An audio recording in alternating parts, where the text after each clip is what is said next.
I'm gonna tell you something. I'm gonna be as honest as I possibly can. But this quarantine, and I didn't know it. It saved my marriage. And I didn't know my marriage was in trouble. Agree. I didn't know it, and it was heartbreaking to me. Some of the things that Beth said to me, but were real. She was because like, you had the blind you had this on, right? Yeah. Yep. Me too. zero balance. Me But too. she basically said, "It's not that you still." She said, "You're still the love of my life. I love you more than anything, but I'm happier when you're not here, because when you're here, you're not present, and you upset the apple cart. You come back with this crazy energy." Yeah. And she said, "And this isn't your fault, but I'm just more used to living alone than I am with you." And so when your wife and mine talk or what? Dude, and here's another thing. Did they read the same book? Same exact book. And when Is the I book used to called come Living with an Apple? Yeah. And when I used to come home, she would say, "Look, you upset the flow here.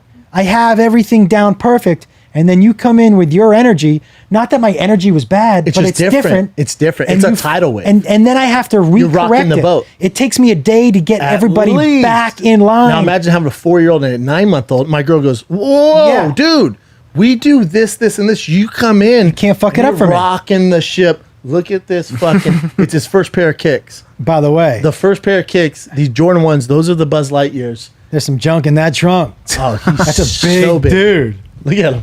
He kind of looks like the Gerber baby. Yeah, He's I mean, so fucking cute. that ball, what he doesn't tell you, is 8 feet big. Yeah, it's a big ball for Yeah. this. But dude, Here's the Buzz Lightyears on. she told me this saved, and I agree.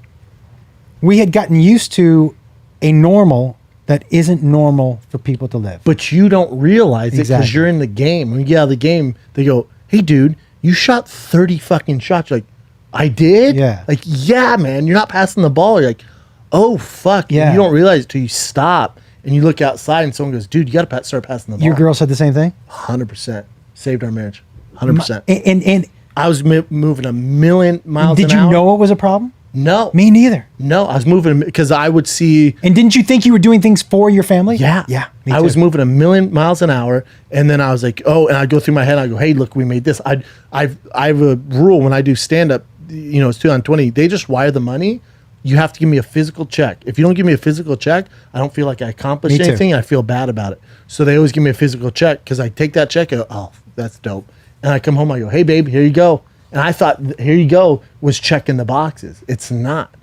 I had the same. And then I'd put, because I'd feel so much resentment for being on the road, missing my kids, I would go overtime with them, but then I wouldn't do anything with my wife. Man, it is so similar. They read the same book. But it makes you realize also, dude, like they have endured, and endure is not the right word, but they've put up with our lifestyle. But which isn't here's easy. the difference. Your wife met you when you were a comic, right? Yes. You've been a stand-up for how long, Josh? Yeah. My girl met me when I was a UFC fighter, and I was renting a 1-bedroom studio in Playa Vista, and I had nothing. I had no money. And then she didn't sign up for this. So then it goes from that, oh, I didn't know this was going to happen. And I go from that, then I'm this comic, and I'm touring all the time, and I have 3 different podcasts. I'm doing this, and she's like, dude, I didn't sign up for this. Totally. I'm like, makes I didn't sense. know either. And by the way, she's not wrong. No. She's not wrong. And what you realize also is that not only was because you were always blinders, go, go, go, go, go, I brought that home with me. So the energy I had at home, still, even I think it would have been better if I got home and I had hey, I'm home. It's me and you. I'm home. Forget everything else. Me and you home. But I couldn't get rid of that hustle. I know. Even when I walked in my house. It's hard to turn it off. Even for me now, it's hard for me to turn off. But I'm getting better because of quarantine. I'm Me too. forcing myself to. And then also, like I was like, oh, I bought you a G-Wagon. She's like, dude, I would rather walk than have this G-Wagon and have you be home and present than constantly thinking about shit all the time and not be present. So now it's like we schedule date nights because when you have 2 little kids, it's impossible, dude. So now we schedule date nights. Would you? And Joey Diaz told me from the very start when I started doing stand-up, he goes, dude, once a week you need to do a date night with your girl. You take time for you and her. I was like, Joey's crazy. Is he, or has Joey figured it out? No, he figured it out. Because at the end of our business, by its nature, is, in order to be good at it, you have to be a little bit selfish, because your business is you.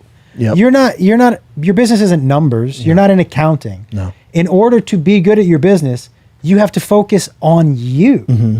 And so your partner and your spouse doesn't need that type of shit all of the time. And so if you're not focusing any of your energy on them, if it's always you're always looking in the mirror, Nightmare. you don't want to be with that person. No. And I agree with you, man. Like, some of the things that were said to me were hard to hear. Yeah, for sure.